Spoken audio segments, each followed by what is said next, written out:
Oi, pessoal, tudo bem? Eu me chamo Vitória, eu sou estudante do sétimo período de Relações Internacionais e durante esse semestre eu vou estar como monitora de vocês na disciplina de Direito Internacional Privado. O tema que a gente vai abordar hoje vai ser sobre as fontes dentro do próprio Direito Internacional Privado. Só que antes da gente abordar esse tema dentro do Direito Internacional Privado, se faz necessário entender o que são as fontes dentro do próprio direito, né? Então, há as fontes materiais e também as fontes formais. As fontes materiais serão os fatores da sociedade que vão levar à criação das normas jurídicas, ou seja, serão as necessidades, sejam elas econômicas, políticas ou morais, que vão motivar a criação de uma lei. Então, um exemplo. O aumento da violência contra mulheres vai gerar a necessidade de mais proteção, então que vai acabar ali acarretando, levando à criação de leis específicas para essa problemática. Então, nesse caso, o problema que é social é a fonte material da norma. Já as fontes formais serão os meios pelos quais a norma jurídica é criada e também reconhecida como direito. São as formas que vão transformar ali a necessidade social em uma regra jurídica válida. Então, exemplos: as leis, os tratados internacionais, costumes e também a jurisprudência. Dentro do direito internacional privado, eles vão ser divididos em duas grandes categorias. A primeira serão as fontes internas e a segunda, as fontes internacionais. As fontes internas, pessoal, elas serão produzidas pelo próprio Estado. Já as fontes internacionais, elas vão decorrer ali da ordem jurídica internacional. Dentro das fontes internas, nós vamos ter a Constituição e as leis. Então, por exemplo, no Brasil, a principal fonte do direito internacional privado vai ser a lei interna. Então, a maioria das normas de conflito está prevista na legislação infraconstitucional, tá? Então, por exemplo, a Constituição Federal, ela vai possuir poucas regras específicas sobre os conflitos e as leis, mas a Constituição Federal, ela exerce um papel extremamente importante, porque ela vai estabelecer os limites dentro do qual o próprio direito internacional ele pode ou não atuar. Então isso vai significar o quê? Que mesmo quando a norma de conflito ela indica a aplicação de uma lei estrangeira, essa aplicação ela não pode contrariar de forma alguma a nossa Constituição Federal, tá? Então, as normas do direito internacional privada, elas são leis ordinárias e, como qualquer outra lei, estão sempre subordinadas à Constituição. Então, isso quer dizer o quê? Se a aplicação de uma lei estrangeira violar os nossos direitos fundamentais previstos na nossa Constituição Federal Brasileira, o juiz ele pode afastar essa aplicação. Então, a Constituição funciona, portanto, como um filtro de controle a essas aplicações dessas leis estrangeiras aqui no Brasil, certo? Então, a proteção, a dignidade da pessoa humana e aos seus direitos fundamentais prevalece sobre qualquer norma estrangeira incompatível à nossa. Então, a gente tem também dentro das fontes internas o costume internacional.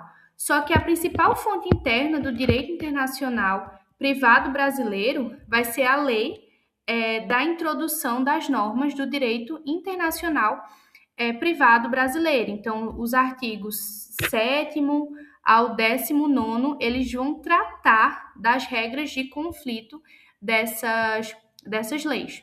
Tá? Então, ela vai estabelecer o quê? Critérios como domicílio, nacionalidade, também local da celebração do ato para determinar qual direito ele deve ser aplicado. Então, apesar da sua extrema importância, a LINDB ela é frequentemente criticada por não ter acompanhado as transformações do mundo atual, né? Especialmente diante da intensificação das relações internacionais. Então, pessoal, o costume internacional, como nós vemos aqui, ele também pode ser fonte dentro do direito internacional privado, mas de uma forma subsidiária. Então, segundo o artigo 4º da LIMBD, quando a lei ela for omissa, o juiz poderá ali decidir com base na analogia, nos costumes e nos princípios gerais do direito. Então, o costume ele só vai funcionar a partir daí, tá certo? Então, no Brasil, por exemplo, o costume ele acaba tendo ali um papel menos expressivo do que a lei. Tá? Então, a gente entra na doutrina e jurisprudência interna. Então, no sistema brasileiro, a doutrina e a jurisprudência não são consideradas fontes formais dentro do próprio direito internacional privado. Então, elas não criam normas de conflito, mas ali auxiliam na interpretação e também na aplicação das normas já existentes, né? Então, por exemplo, nos países de common law, a situação acaba sendo um pouco diferente, pois os precedentes judiciais, eles podem ali, de certa forma, funcionar como uma verdadeira fonte formal. Então, no Brasil, a jurisprudência em matéria no direito internacional ainda é um pouco limitada também. Então, a gente encerra aqui as fontes internas e vamos para as fontes internacionais. Então, pessoal, as fontes internacionais no direito internacional privado são aquelas que vão prover diretamente da ordem internacional. Então, elas vão ganhar ali uma grande importância, uma grande relevância, especialmente quando regulam matérias que não estão disciplinadas pelo direito interno, né? Ou quando completam a legislação internacional, nacional, na verdade. Então, as principais fontes internacionais vão ali ser os tratados internacionais e também os costumes internacionais. Temos aqui os tratados, né? Então, os tratados internacionais são hoje a principal fonte do direito internacional privado. Então, diante dessa impossibilidade de existir um direito uniforme mundial, os estados eles celebram tratados para poder harmonizar, de certa forma, as regras sobre os conflitos de leis. Então, esses tratados eles podem ser ali bilaterais, um país com outro, ou multilaterais, com mais de 2 países, tá? E vão prevalecer sempre sobre a legislação interna, costume e a lógica do direito internacional público e o artigo 27 da Convenção de Viena sobre também os direitos dos tratados. Então, no caso brasileiro, vão se destacar ali o Código de Bustamante, tá? E a Convenção Interamericana sobre Normas Gerais de Direito Internacional Privado também.